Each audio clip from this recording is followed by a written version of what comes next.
करते हैं कंप्यूटर के सेकंड पर। ये सेकंड लेक्चर है, ठीक है। ये बहुत ज़्यादा इम्पोर्टेंट है केवीएस और सुपर टैट के लिए। यानी कि केवीएस या सुपर टैट से जो भी क्वेश्चन आएंगे वो इसी से आएंगे, इससे बाहर कुछ नहीं आएगा, ठीक है। केवीएस में 5 नंबर का आता है, 5 नंबर इसके लिए इतना बहुत है, 5 नंबर के लिए, ठीक है।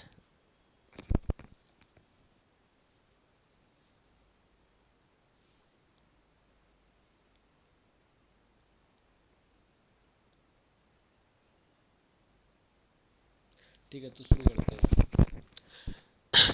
एक इससे ऊपर का जो 3 लेक्चर तक हमने जो पहले का वीडियो है वो वाला बना के डाल दिया है, आप आराम से देख सकते हो उसे, ठीक है। उम्मीद है आपको पूरा का पूरा समझ में आ जाएगा और याद भी हो जाएगा। अब आते हैं प्रोसेस ऑफ कंप्यूटर, यानी कंप्यूटर की प्रोसेस, कंप्यूटर की कार्य पद्धति क्या है, ठीक है। देखो, सबको पता है कि कंप्यूटर को हम इनपुट देते हैं तभी हमको आउटपुट प्राप्त होता है। यानी कि हम कंप्यूटर में कोई की दबाते हैं, कोई की दबाते हैं तो वो की का जो फंक्शन है ना वो रिएक्ट करता है और हमको उस की के जो हमने कमांड दी है उससे हमको कुछ मिला है। तो पहले हमने एक इनपुट दिया और सीपीयू में पहुंचा, सीपीयू में प्रोसेस हुआ, ठीक है। प्रोसेस से एएलयू और उसके बाद सीयू, उसके बाद एमयू और उसके बाद आउटपुट प्राप्त हुआ। सिंपल सी बात इतनी है कि पहले इनपुट दिया, इनपुट से सीपीयू में पहुंचा, सीपीयू से आउटपुट प्राप्त हुआ। अब सीपीयू जब कोई भी डाटा सीपीयू के अंदर जाता है तो उसकी प्रोसेस क्या होती है, वो पहले एएलयू के पास पहुंचता है और एएलयू से सीयू के पास और सीयू से एमयू के पास। एमयू एक प्राइमरी मेमोरी है, ठीक है। और जब सेकेंडरी में देखो, अब इससे एक चीज़ और क्लियर हो जाती है कि क्वेश्चन पूछा जा सकता है कि प्राइमरी मेमोरी क्या है, ठीक है। तो सीपीयू के अंदर जो भी चीज़ें होती हैं ना वो प्राइमरी मेमोरी के अंतर्गत आती हैं, और सीपीयू से बाहर जो चीज़ें जोड़ी जाती हैं प्लग के द्वारा, जो चीज़ जोड़ी जाती हैं वो आती हैं सेकेंडरी मेमोरी में। यानी कि सीपीयू से बाहर की जो भी चीज़ें हैं वो सेकेंडरी मेमोरी में, और सीपीयू के अंदर वाली चीज़ें हैं वो प्राइमरी मेमोरी में। देखो, ये जो अंदर वाले हैं ना, ये सब प्राइमरी यूनिट में, प्राइमरी मेमोरी में आएंगे। और जो जिससे प्लग लगेगा, यानी कि जो प्लग के माध्यम से इससे जुड़ेगा, वो सब सेकेंडरी मेमोरी के अंतर्गत आएंगे, ठीक है। यही एक क्वेश्चन है कि इसकी प्रोसेस पूछी जा सकती है कि कैसे प्रोसेस होता है। पहले इनपुट से सीपीयू में जाता है, सीपीयू से प्रोसेस होकर आउटपुट प्राप्त होता है, ओके। देखो, एक ये वाला क्वेश्चन है कि देखो इसमें देखो दो तीन, दूसरा क्वेश्चन क्या बनेगा कि प्राइमरी मेमोरी कौन सी होती है। तो जो सीपीयू के अंदर वाली मेमोरी है ना वो सब प्राइमरी मेमोरी है। तीसरा क्वेश्चन बनेगा कि सेकेंडरी मेमोरी कहाँ होती है। तो सेकेंडरी मेमोरी या सेकेंडरी मेमोरी किसे कहते हैं, तो ऐसी मेमोरी जो सीपीयू के बाहर से कनेक्ट की जाती हैं वो सेकेंडरी मेमोरी कहते हैं, ठीक है। अब आते हैं इनपुट डिवाइसेस को। देखो, keyboard, mouse, scanner, joystick, MICR, OCR, OMR, BCR, microphone, trackball, digital camera, touch screen, voice recognition system, ठीक है। अब देखो, अब आप ऐसे समझो, कीबोर्ड में बटन लगी है, आप बटन दबाओगे तो ये सीपीयू में जाएगा और सीपीयू से पई प्रोसेस होगा और उसके बाद आउटपुट प्राप्त होगा स्क्रीन पे। यानी कि आप किसी कमांड पर क्लिक करोगे और होगा, क्लिक की नहीं मतलब वो तो माउस करता है, क्लिक का आप कीबोर्ड से आप किसी भी की को टच करोगे, दबाओगे उसे, ठीक है। स्कैनर में भी यही सीन है, जॉयस्टिक, MICR और OCR, बार कोड वाला scene, microphone, trackball, digital camera, इनमें भी बटन वाला सीन होता है। टच स्क्रीन, इसको भी आप छूओगे ना, वॉइस रिकॉग्नाइजेशन सिस्टम, ठीक है। ये सब इनपुट डिवाइसेस हैं। अब आते हैं कीबोर्ड को देखते हैं, कीबोर्ड का आविष्कार। तो कीबोर्ड का आविष्कार 1890 में क्रिस्टोफर लाथम सोल्स ने किया था। किसने किया था? Christopher Latham Sholes. इससे दूसरा क्वेश्चन बन सकता है कि क्वेश्चन नंबर 5वां है कि कीबोर्ड का आविष्कार किसने किया? तो किसने किया है? Christopher Latham Sholes. किस कीबोर्ड का आविष्कार कब हुआ? तो 1890 में हुआ था। किसने किया था? 1890 में क्रिस्टोफर लाथम सोल्स ने किया था। ठीक है। अब इसको आप कैसे याद रखोगे? इस तरह से याद रखो, का से की, मतलब का निकलता है यहाँ भी, और क्रिस्टोफर में भी का निकलता है। ठीक है, तो आप इसको इस तरह से याद रख सकते हो। ठीक है। अब आते हैं कीबोर्ड कितने टाइप के होते हैं। तो कीबोर्ड दो टाइप के होते हैं। ठीक है। एक तो होता है जनरल कीबोर्ड, उसके बाद होता है मल्टीमीडिया कीबोर्ड। जनरल कीबोर्ड में 104 कीज होती हैं, यानी कि 104 बटनें होती हैं, और मल्टीमीडिया में 108 कीज होती हैं। ठीक है। क्वेश्चन ऐसा आ सकता है कि जनरल कीबोर्ड में कितनी कीज होती है? तो जनरल कीबोर्ड में कितनी कीज होती हैं? 104। ध्यान रखना, कभी कभी बहुत ज़्यादा पूछा जा सकता है। उसका पूछा जाता है कि मल्टीमीडिया कीबोर्ड में कितनी कीज होती हैं? तो मल्टीमीडिया कीबोर्ड में जनरल कीबोर्ड से 4 की ज़्यादा होती हैं। यानी कि जब 104 की हो गई जनरल कीबोर्ड की और 4 की ज़्यादा है, तो इसका मतलब 108 कीज हो जाएंगी मल्टीमीडिया की कीबोर्ड की। ठीक है। कौन कौन सी कीज एक्स्ट्रा होती हैं, तो वो आप देखेंगे। प्ले, पुश, रिवर्स और फॉरवर्ड। ठीक है, ये कीज एक्स्ट्रा होती हैं जनरल कीबोर्ड से। ठीक है। कभी कभी क्वेश्चन ऐसा आ सकता है कि छांटिए कि जनरल कीबोर्ड में कौन सी कीज नहीं होती है। क्वेश्चन नंबर 8 बन सकता है कि जनरल कीबोर्ड में कौन सी कीज नहीं होती हैं, और प्ले, पुश और रिवर्स और फॉरवर्ड, इनमें से किसी 4 ऑप्शन दिए जाएंगे, और 4 ऑप्शन में से 3 ऑप्शन ऐसे दिए जाएंगे जो जनरल कीबोर्ड में आएंगे, और चौथा ऑप्शन प्ले, पुश, रिवर्स या फॉरवर्ड में से कोई एक रख दिया जाएगा, और उसमें से पूछेगा कि बताओ इनमें से कौन सा सही है। तो प्ले, पुश, रिवर्स और फॉरवर्ड। देखो, रिवर्स या फॉरवर्ड, प्ले, पुश, ठीक है, लगभग सेम मिलते जुलते शब्द हैं। तो आपको इन 4 कीज को ध्यान रखना है, ये जनरल कीबोर्ड में नहीं आते हैं। अब आते हैं फंक्शंस की।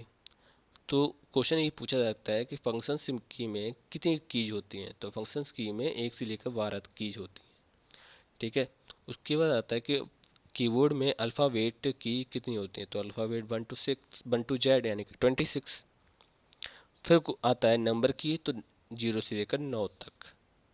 ध्यान रखना, 0 से लेकर 9 तक, ना कि 1 से लेकर 9 तक। 10 कीज होती हैं, यानी कि 0 भी एक की है। ठीक है। उसके बाद आता है कि स्पेशल कीज कौन सी है। स्पेशल की कौन सी है, तो स्पेशल की है कैप्स लॉक और स्पेस बार एंटर।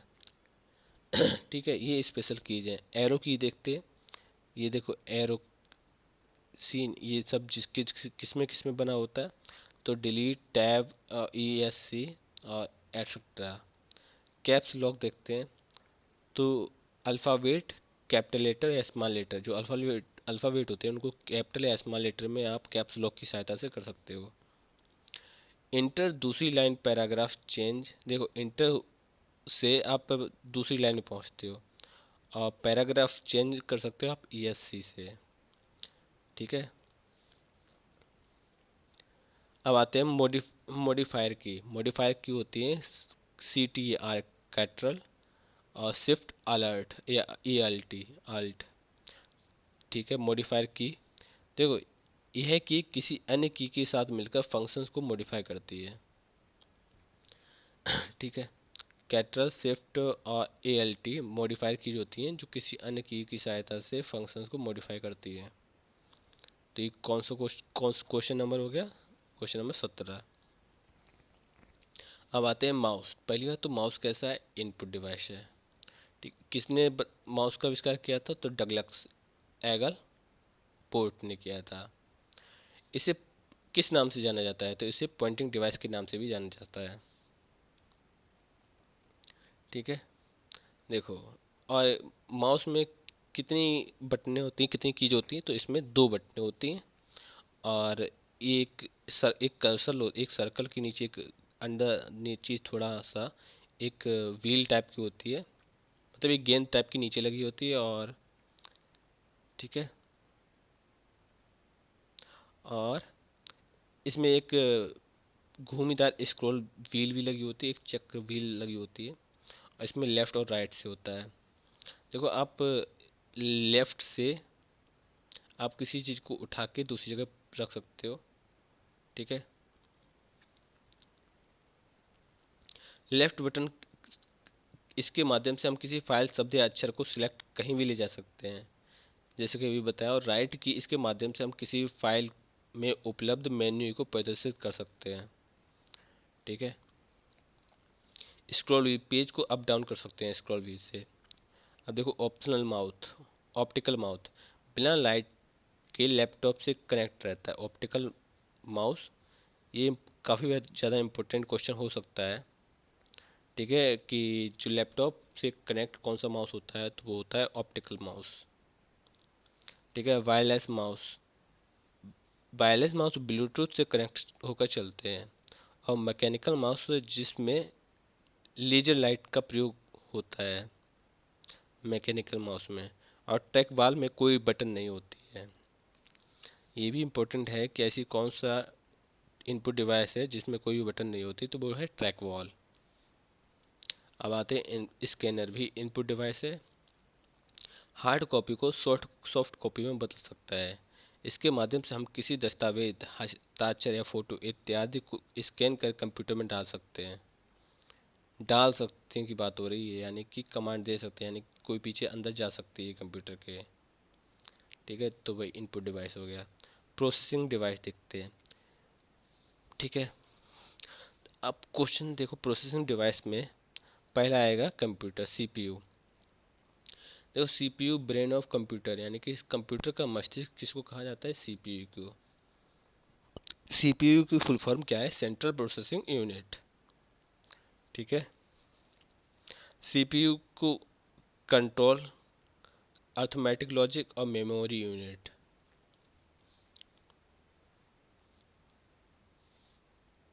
ठीक है, कंट्रोल यूनिट, इस भाग से कंप्यूटर की सभी गतिविधियों पर नियंत्रित किया जाता है। कंट्रोल यूनिट से नाम में ही कंट्रोल मतलब नियंत्रण से है। एएलयू, अर्थमेटिक लॉजिकल यूनिट, इस भाग से कंप्यूटर के अंतर्गत सभी गणितीय संक्रियाओं ग, को नियंत्रित किया जाता है। एमयू, ठीक है, कंप्यूटर के अंतर्गत सभी कार्यों को स्टोर करने का काम एमयू करता है, यानी कि इसको स्टोर रूम बोल सकते हो। सभी कार्यों को स्टोर करने का कार्य एमयू करता है। ठीक है, अब आते हैं जॉयस्टिक, चौथा है इनपुट डिवाइस। यह एक प्रकार की इनपुट डिवाइस है जिसका प्रयोग ऑनलाइन गेम खेलने से किया जाता है। देखो ये स्टिक इस टाइप की बनी होती है कि आप यहाँ पर अपना हाथ रखते हो और उससे आप जैसे कि आप गेम खेलते हो, आपने देखा होगा काफ़ी इस तरह से कोई, जैसे कि बहुत सारी जगह पर गेमिंग डिवाइस होती है। तो ऐसे जैसे कि आप किसी मॉल में गए हो, वहाँ पे गेम जोन बना हुआ है, तो गेम जोन में आपको जॉयस्टिक ऐसे लगी होती है और एक मोटरसाइकिल जैसे एक चीज़ बनी होती है जिस पर आप बैठ कर इससे आप उस गेम में एंट्री करते हैं।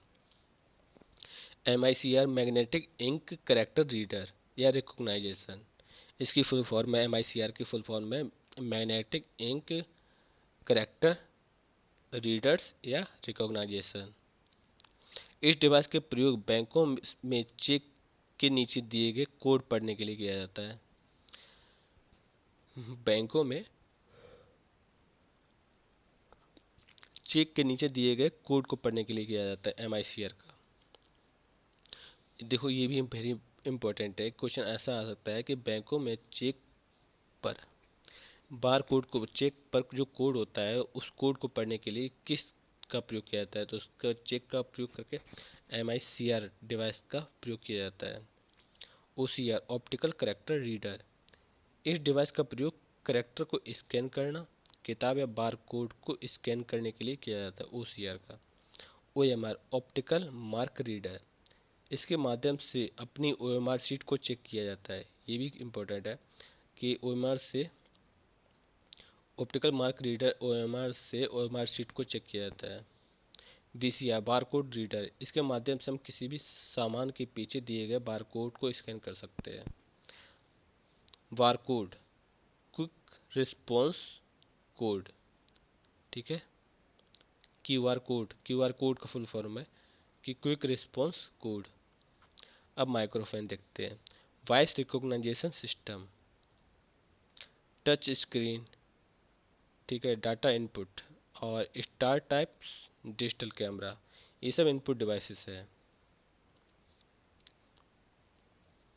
अब आते हैं स्टोरेज के बारे में पढ़ेंगे। तो स्टोरेज दो टाइप की होती हैं, प्राइमरी और सेकेंडरी, ठीक है। प्राइमरी डिवाइस को इंटरनल मेमोरी और सेकेंडरी डिवाइस को एक्सटर्नल मेमोरी।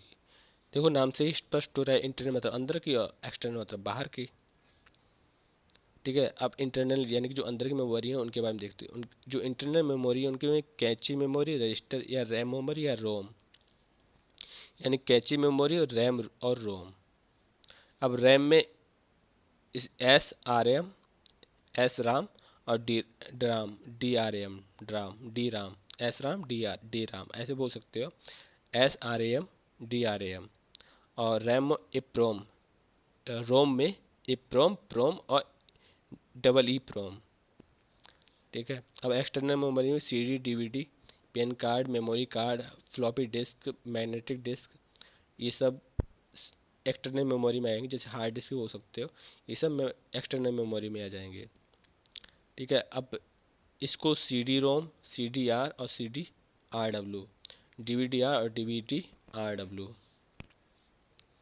अब प्राइमरी स्टोरेज के बारे में देखते हैं। कैच मेमोरी, यह मेमोरी CPU और इनपुट के बीच तीव्र गति से डाटा एक्सेस करने के लिए जिम्मेदार होती है। यह कंप्यूटर में सबसे तेज गति से चलने वाली मेमोरी है। ये भी इम्पोर्टेंट है कि सबसे तेज चलने वाली मेमोरी कौन सी है, तो कैच मेमोरी, ठीक है। जैसे कि मान लो हमने कोई भी चीज़ नेट पर सर्च की और वो पेज ओपन नहीं हुआ, लेकिन वो जो आपने सर्च किया था ना वो सेव हो गया, तो वो कैच मेमोरी के अंदर चला गया। रैम, रैंडम एक्सेस मेमोरी, ये एक वोलेटाइल मेमोरी है जो कि लाइट के चले जाने पर अपने आप गायब हो जाती है। वोलेटाइल रैम वोलेटाइल मेमोरी है जो कि लाइट के चले जाने पर अपने आप गायब हो जाती है, ठीक है। अब टाइप्स ऑफ रैम, तो टाइप्स ऑफ रैम दो टाइप की है, SROM और DRAM। SRAM का मतलब है स्टैटिक रैंडम एक्सेस मेमोरी और DRAM का है डायनामिक रैंडम एक्सेस मेमोरी। अब SRAM का देखो कार्य देखो कि मेमोरी अत्यधिक तेज, महंगी और इसे बार बार रिफ्रेश करने की आवश्यकता नहीं होती है SRAM की। और DRAM की मेमोरी SRAM की तुलना में सस्ती और धीमी होती है, इसे बार बार रिफ्रेश करना पड़ता है। अब रोम के बारे में देखते हैं। रीड ओनली मेमोरी, ये एक नॉन वोलेटाइल मेमोरी है और इसमें लाइट के चले जाने पर भी डाटा गायब नहीं होता। रोम रैम में गायब हो जाता है, रोम में नहीं। अब टाइप ऑफ रोम देखो, PROM, EPROM और EEPROM। तो प्रोग्रामेबल रीड ओनली मेमोरी और EPROM erasable programmable read only memory और EEPROM electro electronically erasable programmable read only memory, ठीक है। तो रैम रोम कितनी टाइप की होती है, रैम 3 टाइप की, ठीक है। तो ये क्वेश्चन नंबर था 46, यानी कि 46वां क्वेश्चन था, ठीक है। ये बाद में देखेंगे पहले से। उसके बाद ठीक है, उसके आता है secondary storage device. Secondary storage device का हम देखेंगे। अभी तक प्राइमरी स्टोरेज डिवाइस के बारे में आपने देखा, कैच और रैम रोम। अब देखो सेकेंडरी CD कम्पैक्ट डिस्क, यह एक एक्सटर्नल स्टोरेज है। इसकी क्षमता MB में मापी जाती है और DVD की तुलना में सस्ती होती है। CD, अब देखो CD रैम, देखो CD और DVD के बारे में देखते हैं। अब CD दो टाइप की, CDR और CDRW। तो CDR है कम्पैक्ट डिस्क रीड ओनली, और CDRW compact disc read and write. अब DVD के बारे में देखते हैं, डिजिटल वीडियो डिस्क और डिजिटल वर्सटाइल डिस्क। इसकी क्षमता GB में पाई जाती है। अब देखो DVD-R digital video disc read only, और DVD-RW digital video disc read and write. ठीक है। हार्ड डिस्क सबसे बड़ी स्टोरेज डिवाइस है। क्वेश्चन ये पूछा जा सकता है, VIP है देखो, कि सबसे बड़ी स्टोरेज डिवाइस कौन सी है। तो सबसे बड़ी स्टोरेज डिवाइस है hard disk. Pen drive USB part के माध्यम से लगाई जाती है। अब स्टोरेज कैपेसिटी देखते हैं। तो स्टोरेज कैपेसिटी 8 बिट बराबर 1 बाइट। सबसे छोटी इकाई है वाइट। तो 1024 बाइट में 1 KB यानी 1 किलो KB होता है, और 1024 KB में 1 MB यानी कि मेगाबाइट, और 1024 MB में 1 GB गीगाबाइट, और 1024 GB में 1 TB यानी टेराबाइट। सबसे बड़ी इकाई है ये। ठीक है, और ये सबसे छोटी है। ठीक है, ओके। अब बाकी का नेक्स्ट में देखेंगे, फिलहाल आगे का नेक्स्ट में। तो टोटल क्वेश्चन हो गए 49।